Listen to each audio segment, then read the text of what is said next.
सुप्रभात बच्चों, आज हम पढ़ेंगे डायरी लेखन, जो कि आपको अपनी पुस्तक में पृष्ठ 179 यानी 189 पेज पर मिल जाएगा।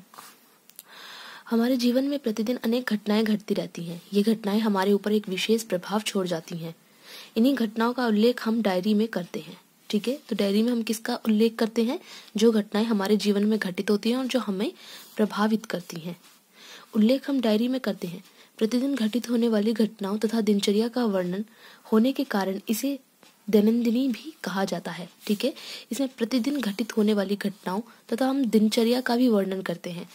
हम प्रतिदिन घटित होने वाली घटना और साथ ही दिनचर्या का भी वर्णन करते हैं, इसी कारण इसे दैनंदिनी भी कहा जाता है। इसमें उस दिन की घटनाओं, स्थानों तथा व्यक्तियों के विषय में विचार लिखे जाते हैं।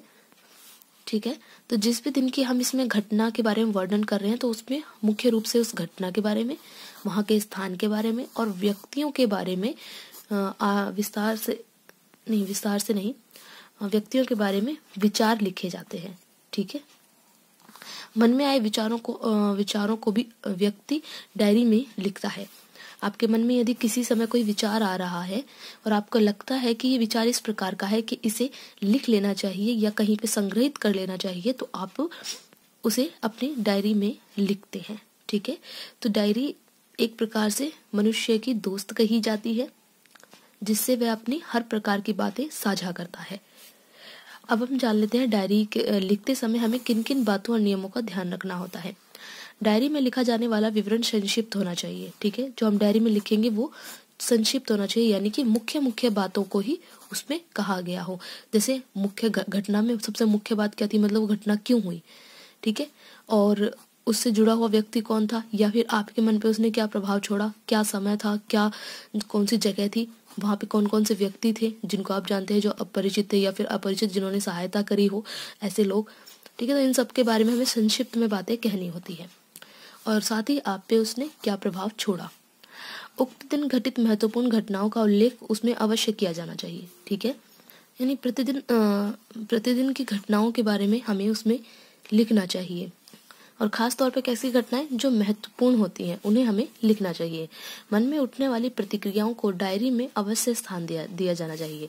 ठीक है, हमारे मन में हर समय देखो, व्यक्ति जो है वो विचारशील प्राणी है। हमें सभी जानवरों से अलग एक सोचने की क्षमता है, इसी कारण हम जानवरों से अलग हैं। तो मनुष्य का जो दिमाग है वो हमेशा कुछ ना कुछ सोचता रहता है और वो हमेशा काम करता रहता है। तो इसलिए हमारे मन में हमेशा कुछ नए नए ख्याल या विचार आते रहते हैं। इनमें से जो मुख्य विचार होते हैं या फिर जो मुख्य आइडियाज जिसे हम बोलते हैं, या कोई नई बात हमारे दिमाग में आती है, तो उसे हमें डायरी में जरूर लिख लेना चाहिए, क्योंकि विचारों का जो तांता है वो हमेशा लगा रहता है। एक आता है, जाता है, फिर दूसरा आता है, तो इसलिए इंसान कई बार क्या भूल जाता है। ठीक है, तो हम भूले नहीं उन बातों को, उन विचारों को, इसलिए उसे हमें डायरी में जरूर से जरूर लिख लेना चाहिए। व्यक्तिगत भावनाओं को खुलकर लिखा जाना चाहिए, क्योंकि डायरी मूल रूप से व्यक्तिगत होती है। व्यक्तिगत यानी कि अपनी निजी होती है, एक तरह से हम कहें तो अपनी पर्सनल होती है। तो इसलिए हमें अपनी पर्सनल भावनाओं को, यानी जो हमारी व्यक्तिगत निजी भावनाएं हैं, उन्हें हमें खुलकर लिखना चाहिए। कोई बात छिपानी नहीं चाहिए। जो भी हमारे मन में जैसा भाव आ रहा है हमें वैसा ही लिखना चाहिए, क्योंकि जो हमारी डायरी है वो हमारी अपनी व्यक्तिगत है, निजी है हमारी, वो हमारी पर्सनल है, उसे कोई और नहीं पढ़ेगा। इसलिए हम सिर्फ उसे किस लिए लिखते हैं, ताकि हम कभी भविष्य में जब हम अपने पुराने दिनों को याद करें तो हम देख सकें कि पुराने समय पे हमारे साथ किस घटना ने क्या प्रभाव छोड़ा था, कौन सी घटना किस जगह पे घटित हुई थी, किस समय पे घटित हुई थी, किस तारीख को घटित हुई थी, या फिर किस समय हमारे मन में क्या विचार आया था। ठीक है, तो उसके लिए हम इसे लिखते हैं, अपने ही जीवन को संजो के रखने के लिए। डायरी में व्यक्ति स्थान अथवा घटना के प्रति अपनी टिप्पणी भी दी जा सकती है। ठीक है, डायरी में हम किसी व्यक्ति के लिए, किसी स्थान के लिए या किसी घटना के प्रति अपनी टिप्पणी भी दे सकते हैं। जैसे मान लीजिए आप किसी जगह घूमने गए, वो जगह आपको बहुत अच्छी लगी या वो जगह आपको बहुत खराब लगी, तो आप उसके बारे में बता सकते हैं कि मैं वहां घूमने गया था पर मुझे वो अच्छा नहीं लगा। ऐसा ही कोई व्यक्ति हो या कोई घटना ऐसी आपके सामने घटी हो, उसके बारे में भी आप अपनी टिप्पणियां दे सकते हैं।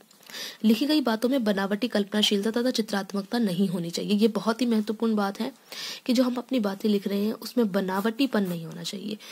देखिए, डायरी जो है वो हमारे मन के भावों को जैसा हमने लिखा, जैसा हमारे मन में आया वैसा ही हम उसे लिखते हैं, क्योंकि भविष्य में जब हम ये देख रहे होते हैं कि हमने पहले के समय पे क्या सोचा था, क्या लिखा था, तो उस समय हमें हमारा जीवन जैसा था वैसा ही हमें दिखना चाहिए।